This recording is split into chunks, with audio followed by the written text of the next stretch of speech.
अस्सलाम वालेकुम व्यूअर्स, मेरे चैनल रिजवान खान में खुशामदीद। तो व्यूअर्स, सबसे पहले मैं रिक्वेस्ट करूंगा जिन्होंने मेरा चैनल अभी तक सब्सक्राइब नहीं किया है वो मेरे इस चैनल को सब्सक्राइब करें, ताकि मैं इस चैनल पर आपके लिए डिफरेंट टॉपिक पर मुख्तलिफ इंटरेस्टिंग वीडियोस अपलोड करता रहूं। तो व्यूअर्स, आज मैं जिस बहुत ही खूबसूरत फिश के बारे में आपको बताने जा रहा हूं वो है सन कैटफिश। जी हाँ, सन कैटफिश, जिसे सोलर कैटफिश भी कहा जाता है। इसके अलावा एक्लिप्स कैटफिश, येलो कैटफिश या बुल्स आई कैटफिश या गोल्डन रेड टेल कैटफिश के नाम से भी मशहूर है। इसका बेसिक ओरिजिन इंडिया है और ये जो है नॉकटर्नल फिश है, यानी ये भी ज़्यादातर रात के टाइम एक्टिव रहती है और जो या लाइट ऑफ हो उस वक्त ज़्यादा एक्टिव नज़र आती है। ये काफ़ी लाइट शाय है और जो है इसको अगर आप अपने एक्वेरियम में रखना चाहते हैं तो बहुत सारी हाइडिंग प्लेसेस आपको उसमें अपने एक्वेरियम में हाइडिंग प्लेसेस बहुत सारी रखनी पड़ेंगी। जैसे आप केव्स लगा लें, प्लांट्स लगा लें, आर्टिफिशियल प्लांट्स यानी, और इसके साथ साथ आप है ना स्टोन्स वगैरह रख लें ताकि ये वहाँ छुप सके। अच्छा, इसके साथ साथ जो है मैं आपको बताता चलूँ कि अगर आप इसे अपने एक्वेरियम में रखना चाहते हैं तो ये जहन में रखें, ये कम्युनिटी फ़िश इतनी फ्रेंडली नहीं है, यानी ये प्रेडेटर फ़िश है। ये जो है इसके बारे में ये तक कहा जाता है कि ये अपने साइज़ के बराबर की फ़िशेस पे भी अटैक कर लेती है। तो कोशिश करें, अगर आप इसे एक्वेरियम में रखना चाहते हैं तो आप इससे बड़े साइज़ की फ़िशेस इसके साथ रखें।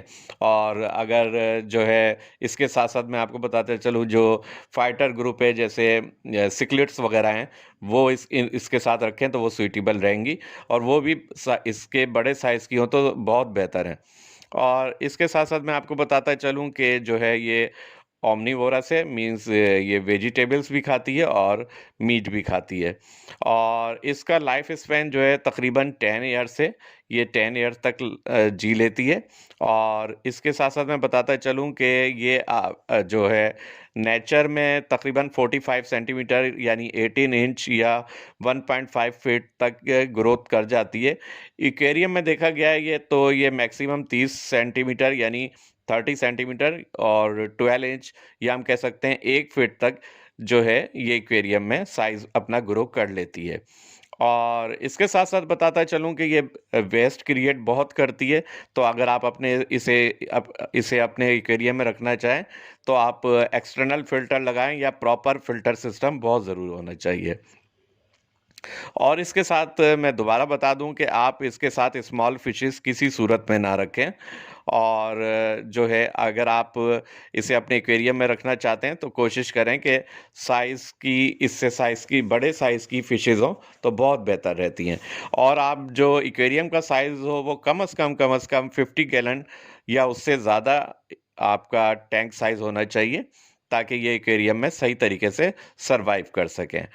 तो ये देखने में बहुत ही खूबसूरत फ़िश होती है, लेकिन ये है कि ये ज़्यादातर है ना छुपी रहती है, हाइडिंग प्लेसेस में छुपी रहती है और ज़्यादातर रात के टाइम या लाइट ऑफ हो तब एक्टिव नज़र आती है।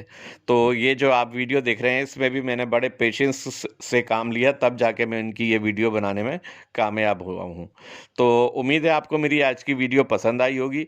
अगर आपको मेरी ये वीडियो पसंद आई हो तो बराए मेहरबानी लाइक ज़रूर करें और मेरे इस चैनल को सब्सक्राइब करें। Thank you very much.